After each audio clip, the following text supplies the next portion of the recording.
You're live. Okay. This is not funny. Normally they're funny. But I have been waiting to tell the story. You're listening to the Calm, The Storm, the Whimsy podcast. So the last time I shared on the podcast about the missional thrift store, I was not happy because things were falling apart. Every turn we were running into a roadblock, and it was frustrating, and it made me feel like I was doing something wrong.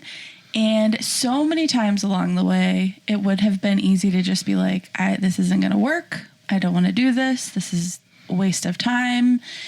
But I just wanted to share the story so that it might encourage others to, like, if you feel led to do something, passionate about something, have a dream, like anything you want to do, if you keep going and you put your mind to it, you'll be surprised what could happen.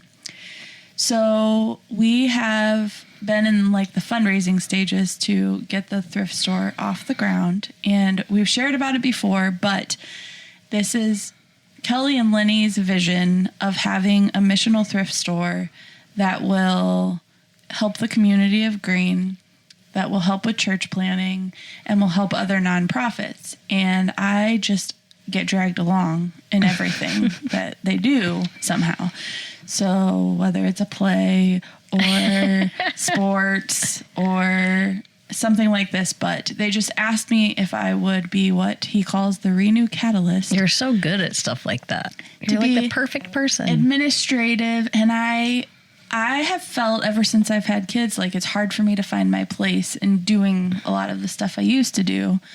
So I will say, like, doing this has ignited something in me where I feel like my gifts are being used. I feel like I'm connecting with people in a different way. I have a new sense of purpose in like serving God. Like, it just feels different and it's exciting. But we're really in the fundraising stages of getting it off the ground. So we're applying for grants and doing fundraising, and we really just needed a place that we could have pop-up shops until we can get into a storefront.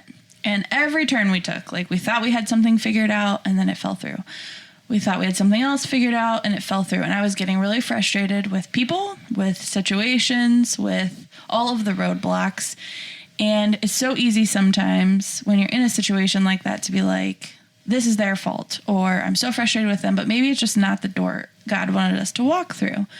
And so we were all praying about it, and we just decided we were going to pull everything from the location that all of our stuff was just moved into recently and just put everything in storage and focus only on fundraising for the year. But I thought, you know what, like, I'm just going to throw out one more Hail Mary, see what happens. We're going to pay to store it anyway. Like, it's not going to hurt. Sometimes I might look obnoxious or like I'm asking for things that are so outside of the box. People think I'm nuts, but who cares? Like, what's it going to hurt? So I posted on Facebook, and I posted on my personal page in Green Moms, and I just said, this is really outside of the box. Does anybody have space in Green? A garage, a shed, anything you're not using, a trailer. Like, I was thinking of how to mobilize it, like anything we could do to have pop-up shops in the meantime until we can get in a storefront. And nobody like commented on my news feed, and then somebody commented on Green Moms, and she sends me a message and she just says, hey, like, I'd love to know more about what you're looking for. And so, not really thinking much of it, I responded to her and we talked back and forth. It was such a good conversation. And she's like, go drive by the space. And so I went and looked at it. What did she say?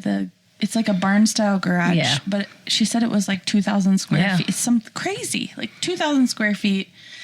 So she's like, I really love outside of the box thinking. And she said that she's been renting out this property, and whoever was renting it fell through, and she just was a single mom. And so she was saying, like, God, what am I going to do?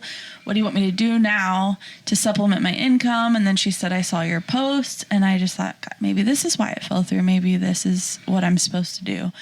And she went like above and beyond. And she's like, I have flat land that I never use. You guys could plant a garden and help people in need with food. And it's just crazy amazing. So I'm like, this is it.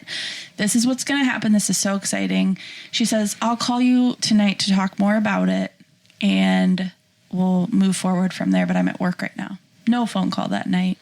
And I was like, here we go again. Roadblock. It's falling through. She's like, what am I thinking? Like, I can't let these random people move into my garage and do what they want to do. It's crazy. So I finally kind of like gave up. I was frustrated. You remember talking to me. Oh, yeah. I know. And I'm like, what the heck? Like, I don't understand. I'm just going to quit this job. I'm so terrible at it. Like, I was so frustrated again. I mean, I was not okay. Everything I try doesn't work out. So then I get like a Facebook mobile call and she's calling me through Facebook. And I was like, oh, this is her. But it was like 24 hours later. So I answered it. It's like the most chaotic time in my home. But I like ran into the game room, closed the door because I'm like, I don't want to miss this. She's like, oh my gosh, I got distracted when I got home. I'm so sorry. You're probably thinking I like just blew you off. And I'm like, oh, it's okay. I was thinking that, but I wasn't going to tell her. And so she's like, I really love this idea. And so anyway, she was all in. She's like the perfect fit for us. She wants to help us in every way she can. And she let us move all our stuff in there. It's all there now. And we're going to start doing pop-up shops all year. But when we went to see the space with the board, it was so cold. And I walked up to her and I'm like, I warned you ahead of time, and I did. I talked to her through text, and I said, I'm probably going to squeeze you. And she's like, okay. So when I saw her, I walked up to her, I squeezed her, and she's like, nobody's hugged me like that in years. Aww. And I'm like, oh, well, get used to it, lady, because here I am. And Lenny was wearing like this bright orange, neon orange, like beanie. Yep. That has one of those lights that you press on the front of it. And he was wearing it that night. It was so cold. And it's funny because I got him that for Christmas. I think I got like all of those hats. Yep. And he happened to be wearing it. And he's like, I want to go look around the property. So he like turns his light on and he's like looking around in the back. And he comes back in and we're talking to the lady. And she's like, I just was like, God, I don't know if this is what you want me to do. And I just said something. I can't even remember the exact words. She said, it was almost like she said to God, like, I need a neon sign. A neon sign. And she goes, and then here you come with a bright orange hat with a light right on your forehead. And the reason she didn't get back to you is she isn't on Facebook very much. Right. That's the other thing. Now she seems to be on there more often now.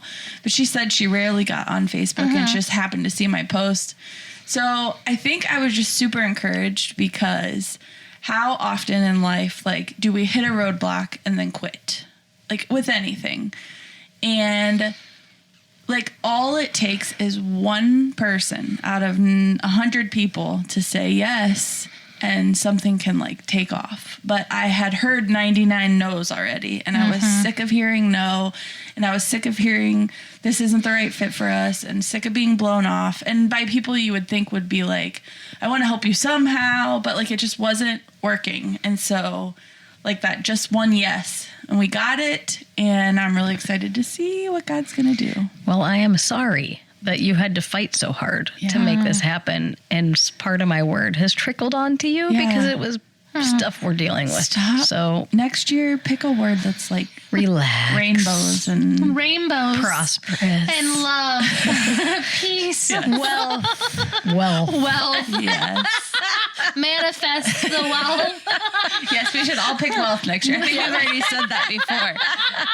No We more. picked the wrong words. No patience. No fight to persevere. No self-control, darn it. Just give me all the money. And don't be positive, okay? So I was just excited about it, and I've been waiting to share. That's awesome. Thank you for listening to the Calm, the Storm, the Whimsy podcast. Follow us on Apple Podcasts, Spotify, Facebook, and Instagram. Stay tuned for our next episode.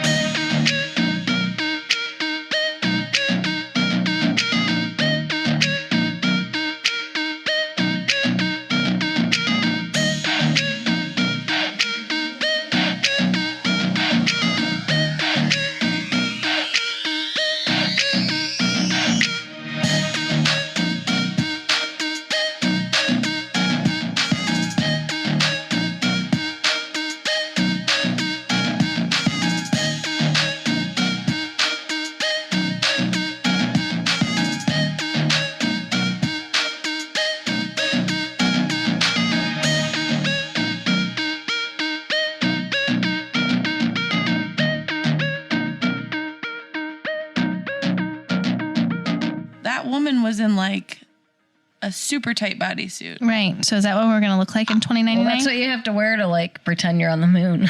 Oh.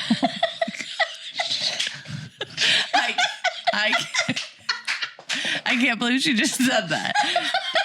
But I can only wear something like that if I have that body. Well, maybe that's what we're going to look like in 2099. Only if we can. Because I If can't we wear can. that with my roly-poly. Okay. Kelly. Listen, my roly-poly. She's losing her mind. Okay. that I said it.